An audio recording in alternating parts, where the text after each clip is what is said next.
Vous voyez mon écran? Allô?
Désolé,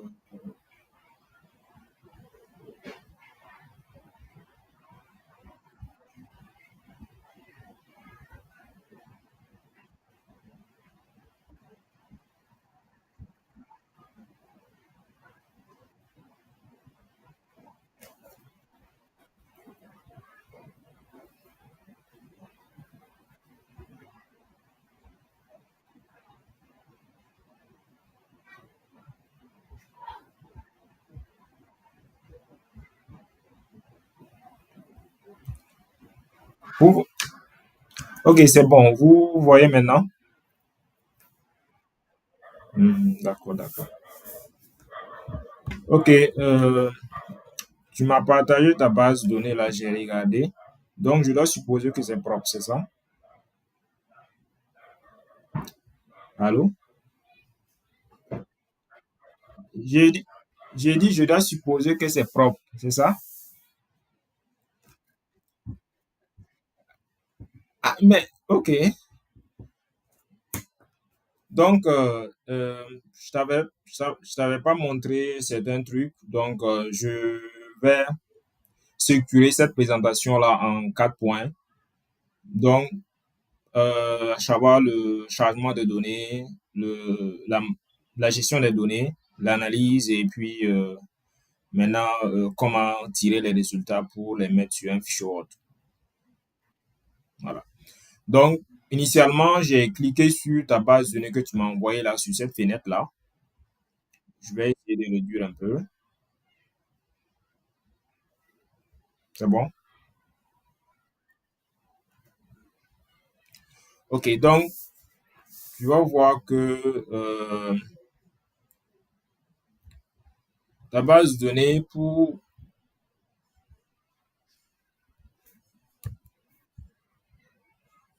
un peu vérifier les concordances, là, c'est le second point. Mais je pense que je vais revenir au premier point parce que on va juste vérifier, voir si bon, ça respecte les règles pour pouvoir faire une bonne analyse des données avec la base. Maintenant, pour ça, il y a deux volets. Il y a les variables qualitatives. Donc, il y a les variables qualitatives et il y a les variables continues. Maintenant, les variables qualitatives, là, tu dois regarder est-ce que la modalité, là, ne se répète pas. Euh,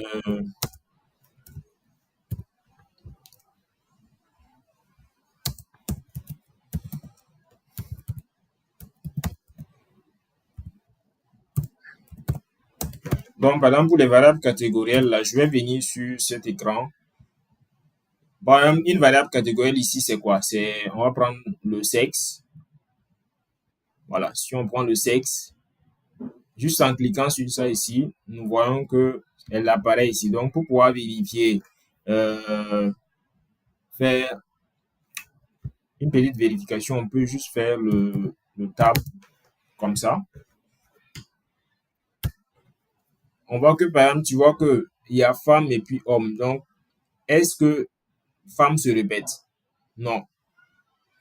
Mais je vais prendre, par exemple, le cas d'une autre variable pour, pour que tu comprennes mieux. Par exemple, la provenance. Tu vois, pour la provenance, il y a, est-ce qu'il n'y a pas un travail à faire après? Hmm? Bon, tu vois que, par exemple, tu as dit qu'il y a une seule personne à Bobo. Est-ce que c'est bien ça? Voilà. Donc, tu vois que ça ne te permet pas de capter le nombre de personnes à Bobo. Tu vois, ici, on est 195, ici, on a 32. Donc, tu vois, c'est un travail, en fait, que tu dois, après, après le faire. Voilà. Mais bon, je vais te montrer une seconde manière de charger les données à travers le fichier Excel, sur l'approche avec le fichier Excel. Mais je me dis que la première étape que tu as faite, ça t'a permis de comprendre, de connaître cette interface-là qui permet de faire sortir les résultats. Cette interface qui permet de faire sortir les variables de ta base de données et ici pour les commandes. Donc déjà, je n'ai pas besoin de revenir en fait sur ces aspects-là parce que je sais que tu maîtrises déjà. OK? Donc déjà, j'ai fait pour les variables catégorielles. Tu as vu que pour les variables catégorielles, ce qu'on utilise couramment, c'est le tab pour voir en fait, pour faire les tableaux croisés, pour voir en fait est-ce qu'il n'y a pas des modalités qui se répètent. Parce qu'il faut vérifier ces aspects-là avant de commencer réellement à analyser ta base de données. Donc maintenant, euh, je vais te montrer comment charger un fichier Excel. Je vais d'abord sauver cette base de données-là en fichier Excel. Revenir sur le point 1 là. Donc, suivre l'ordre. Commencer par le chargement des données là. C'est OK. C'est bon? OK. Donc, bon, je vais te montrer l'approche avec les onglets là, parce que ça, c'est un peu intuitif. Donc, tu vois que quand tu cliques sur File ici, tu vois qu'il y a Import et puis il y a Export. Tu vois? Tu vois les deux boutons là? Voilà. Donc, Import va te permettre de pouvoir importer des bases de données sur plusieurs formats. Si c'est sur Excel, si c'est sur SPSS, bon, quel que soit le format, tu vas trouver en fait ton compte là-bas. Maintenant, pour ce qui est de l'exportation, là, supposons par exemple que tu as fait les manœuvres qu'on t'avait précédemment assignées là sur Stata et que après maintenant tu as fini, tu as une base propre et tu veux sauver ça sur un autre format. Au lieu de sauver ça sur DTA, tu veux le sauver sur un autre format, par exemple Excel. Donc là, en ce moment, tu devras venir en fait ici et tu vas faire en fait exporter data. Tu vas cliquer. Moi, on va te demander, il y a une fenêtre qui va s'ouvrir. Et cette fenêtre va te demander de donner les variables que tu veux. Si c'est toutes les variables que tu veux extraire, ou bien si c'est quelques-uns seulement que tu veux. Voilà. Si c'est tout que tu veux extraire, tu n'as pas besoin de préciser quelque chose ici. Ici, tu vois, quand tu cliques sur la flèche qui est vers le fond là, tu trouves qu'en fait, on te montre tous les variables de ta base de données. Tu peux les sélectionner un en un pour pouvoir en fait remplir la liste. Mais comme si tu sais que c'est tout, tu veux faire sortir, tu ne précises rien. Tu laisses ça vide, tu précises le nom, voilà, ou le chemin d'accès. Par exemple, si tu veux le mettre sur le bureau, il faut que tu ailles copier le chemin d'accès et que tu viennes mettre en fait le chemin d'accès du bureau. Par exemple, ici, je vais mettre le chemin d'accès là. Je vais prendre ça.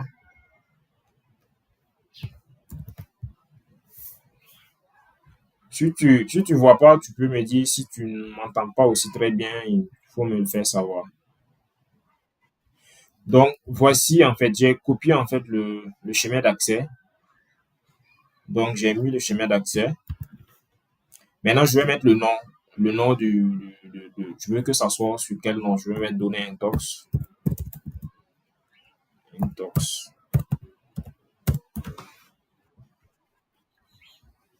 Donc, point XLS.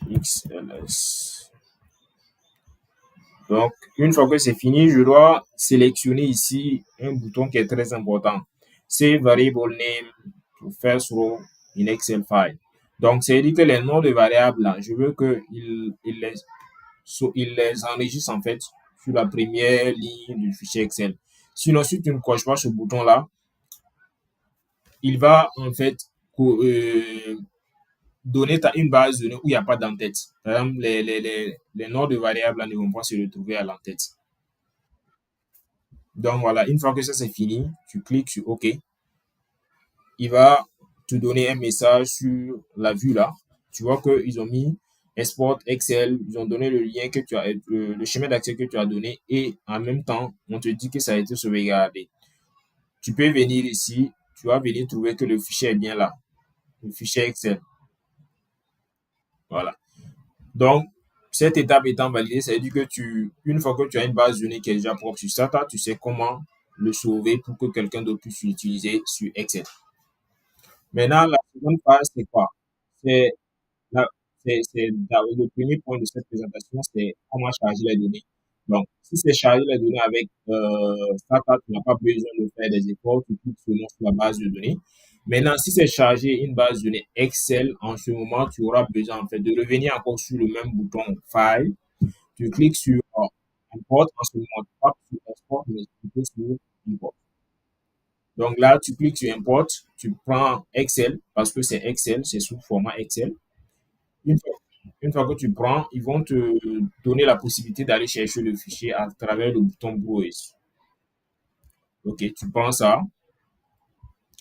Et maintenant, une fois que c'est pris, tu viens dans le fichier.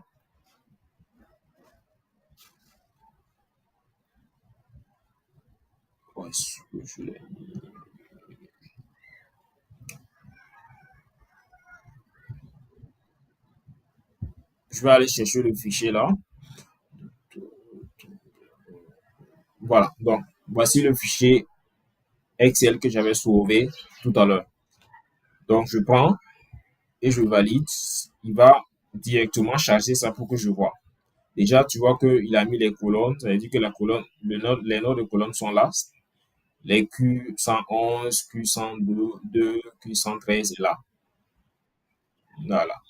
Donc, une fois que c'est bon, tu vois que c'est bien positionné. Donc, les entêtes, ici, par exemple, les entêtes sont mis comme une colonne, en fait, en ligne. Donc, il faut que tu viennes lui dire de faire autrement, de mettre la colonne là, en fait, ici. Avant, si c'était pas coché, tu vois que il va nommer les colonnes A, B, C, D, comme ça.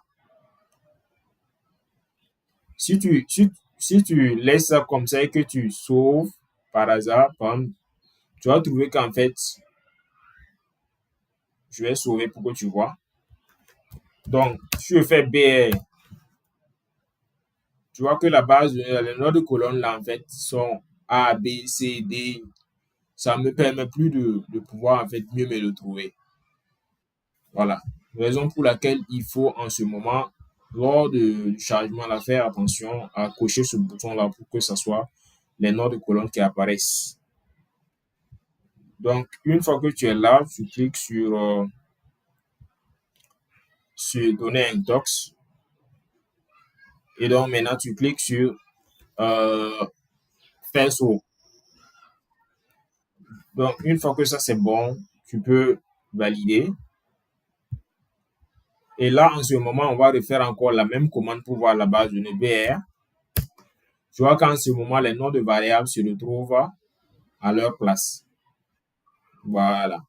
Donc, mais l'inconvénient, par exemple, de cette méthode, c'est que il faut que tu nommes en fait les noms là. Par exemple, tu vois, par exemple, ici, Q101, c'est Q101 qui est là.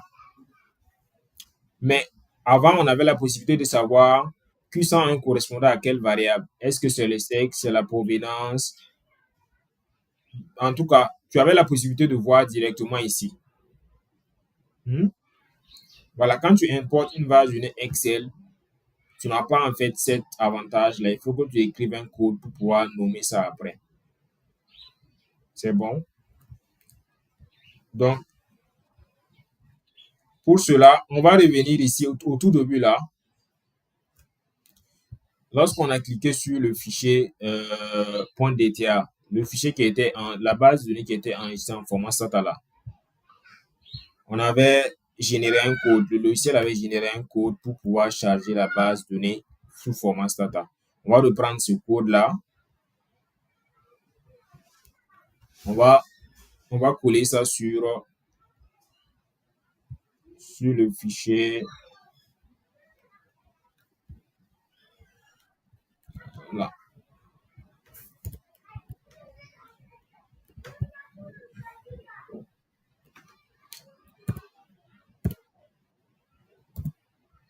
Donc, je vais un peu élargir pour que ça soit un peu visible. Voilà. Donc, la commande qu'il a utilisée pour ouvrir la base de données sous format Stata, c'est use. Donc, je l'ai copié-collé ici pour que je puisse avoir un fichier sauvegardé après avec les commandes. Donc, pour que je puisse partager ça peut-être avec toi pour que tu puisses les utiliser euh, ultérieurement. Donc, je vais format Stata.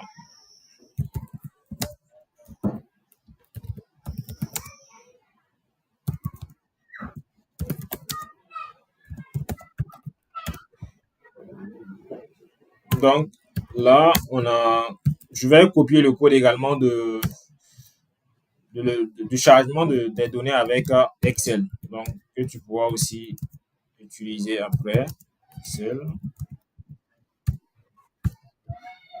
Donc, je reviens sur la vue de la commande. Donc, je vais prendre la commande qui m'a aidé à pouvoir charger la base de données. Donc là, on a cette commande-là, faire throw. Voilà. Tu vois, import Excel avec le lien. Donc, ça veut dire que même si tu ne refais pas la même manœuvre avec le file, là, tu peux juste modifier le schéma d'accès d'un fichier Excel ici pour pouvoir utiliser la même commande. Voilà. Donc,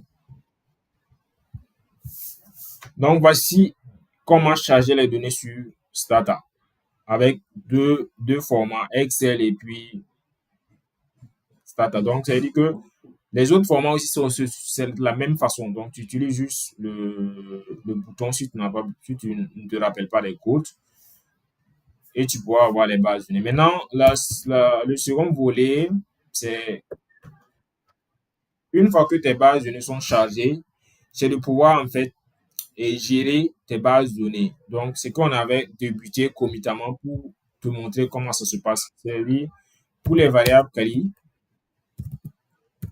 pour les variables continues,